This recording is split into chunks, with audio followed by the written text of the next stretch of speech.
Hi, I'm Laura, and this is Tributary Trilogy. Today, I'll be reviewing A Torch Against Night by Sabaa Tahir. Boom!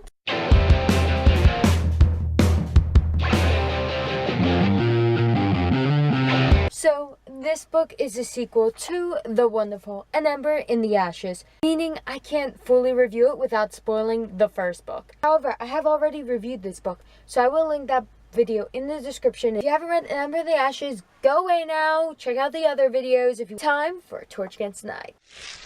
First things first, I have to mention the greatest addition to this book. Helene gets a point of view, and Helene is like my favorite character in this series because she's awesome. So here's the plot. Elias and Leia are escaping Blackcliff together in order to try to save her brother from Cough Prison. As they're traveling, Elias is also passing between this world and a different one while he's unconscious or asleep. Whereas Helene, as they're escaping, is hunting them down for the Emperor Margus, while being watched by one of the Commandant's spies, Harper, as she does everything because the Commandant is evil and I love her. In this book, each POV is equally enjoyable and important. I have to say, this is probably my favorite use of dual point of view in a book. I really like this series, but I don't necessarily think this book is really exponentially better than the first book. They're pretty even. If you like the first book, you'll definitely like this one. I think it's an improvement, but I don't think it completely crushes the first book. So if you hated the first book, you probably won't be that into this one. If you were sort of on the line about it, or you didn't like it because it didn't have enough magic for you, or it's all in Blackcliff and you wanted to go different places, well, good news for you, there's traveling, more magic. So if that was your problem, then you should like this one a lot more. If you don't want to hear anything more about the book, I'm going to go into the analysis. So again, I will not spoil anything for A Torch Against Night, except the existence of characters and some internal struggles, but I won't spoil plot points, anything like that. So if you want to know more about the book, stick around. If you've read the book, stick around. I will go into it right now. I really enjoyed reading their journey and learning about the different cultures in the series, like the black market, the tribes, the underground railroads for scholars, and Cough Prison are really unique from each other and anything I've read in different books. This book didn't have much magic. There's some, but it wasn't that delved into. This book, there's a lot more magic, and even though there's more in this book, it's still limited in a way. So the magic is never overwhelming in this book. It only enhances the plot.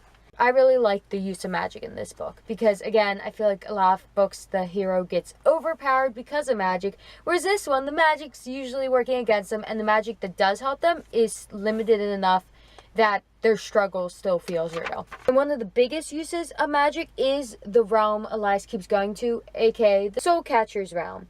And this realm, when he goes to an unconscious or sleep, is where the dead go before they move on to the afterlife. And it was important not just for his internal struggle, but for the main plot. And then another big use of magic that was increased is you get to see Helene's powers from her point of view. And you would think, oh, it's just healing powers, whatever, I see healing powers all the time.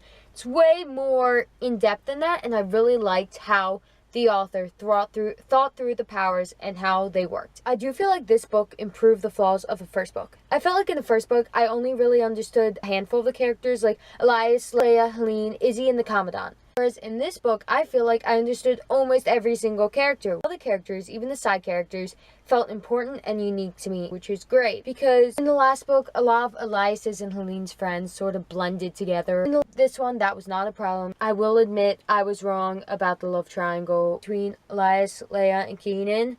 Served a purpose to both Leia's internal struggle and the external plot. The love triangle was neither cliche or pointless, so I'm wrong. Speaking of internal struggles, Leia's internal struggle in the first book was about finding her courage. So finding your courage is one thing, but maintaining that newfound strength is another. And this book really focused on that and seeing how she was a leader and keeping her strength in the face of adversity and her own mistakes, and keeping her confidence despite not always being right. Last book, Elias seemed to make peace with his struggle between his duty and his morality. He chose morality and he made peace with it. This one was very much about forgiving himself for what he had done beforehand, and it's not his job to protect everyone. This was further exemplified by him going between the two realms. And the last one, Helene, who now has a point of view, so we talk about her internal struggle too. So hers was between duty and family versus her love of Elias. She had to choose between duty and her heart, and hers is definitely the most painful to read about. Like the other ones, it was like, yeah, you can do it, and sometimes it was like, oh no, my poor babies. But this one was like, oh, there goes my heart. It's on the floor. I'm dead inside now. This book definitely brought more emotion out of me. Whereas in the last one, when bad things happen to characters, I was kind of like, I'm sad, but I'm not that sad because, like, either I don't know the character who died that much or I'm just getting to know them. So it's like, oh, that sucks. This one felt bad for the characters, like, devastated. And I was like, there were some points where I was just like, oh my gosh, is this really happening? I cared about the characters a lot more in this book, probably a combination of I got the background from this book, so then when it carried in this book, I knew them better. But also I feel like the character development improved too. Not that it was bad in the first book, but it got better. So in this one, I was like even more devastated when bad things happened to them. Not necessarily that this book is more brutal than this book. I just cared about everyone more in this book. Now, to my favorite thing in books, villains. Even though we see less of the Commandant in this book, she is just as brilliant and ruthless as ever. Also, I have to say, there's a new villain, the Warden, who is in Cough Prison, and he's so creepy and disturbed and intelligent. Like, he can read people like nobody's business. And I just have to give a shout out because he was a really unique and cool villain. I also really like how Marcus developed as a character, because in the last one, he was kind of the beta villain to the Commandant.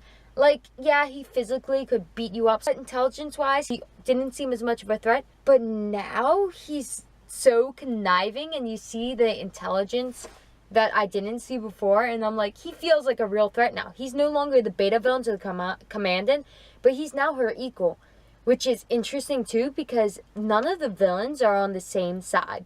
So it's like all a bunch of like super conniving, intelligent, ruthless villains, and none of them are working together. And I mean, the heroes aren't necessarily, like Laia and Elias are technically on the same side, but Helene's not really with them.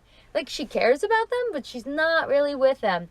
Which is interesting, seeing all the different groups in this book fighting against each other. I really liked how complex it was, and it felt real. With Marcus becoming emperor, it wasn't just like, he's emperor, everyone follows him now. All the Illustrians were like, ew, gross plebeian, we don't want a plebeian emperor. So then Marcus has to like manipulate the people and have Helene help him get the people behind him so he could rule as emperor effectively. And it was just really interesting seeing how the different groups fought against each other, and seeing how the villains all kind of manipulated and played off each other in ways that weren't like all teamwork, because a lot of books it's like good versus evil, but this one it's like everyone against everyone. So now that I've successfully gushed about this book, it's time to name the flaws I at least interpreted from this book. I have two this time. One is the foreshadowing was a bit heavy-handed. Like, the plot wasn't predictable in any way, but when it came to most of the foreshadowing is just one character being like, that's suspicious. Like, there were some small hints. I feel like there could have been more small hints within the narrative and like dialogue, and the foreshadowing could have felt more authentic throughout the story to the world and the characters, as opposed to being characters just calling things out. I feel like it could have been a better, like, I feel like some of the things could have been more shocking if the foreshadowing wasn't so heavy-handed. Two, the character relationships and the journey, some of it felt breezed over, which is partially why the foreshadowing felt that way. So, like, some of the relationships, it was kind of like you would only see certain parts of it, and then the characters would act like the relationship is one way, but the parts you saw all contradicted that. You didn't get to see the full development and didn't feel completely natural. It kind of just skipped from one thing to another, or their thoughts didn't fit their actions when it came to relationships. And also about the journey, more of it could have been shown. A lot of it was like skips when they go to point A to point B, which could have been used to develop the relationships. It wasn't major, didn't ruin the book. I obviously like the characters as individuals. It's just some of their interactions with each other. I was like, why is this a thing? I don't get it. Despite my complaints, this is a great book. It holds back no punches, has an amazing world, amazing plot, amazing villains, and I highly recommend it. So, I'm signing off before this video drags on even more. Drops notes later.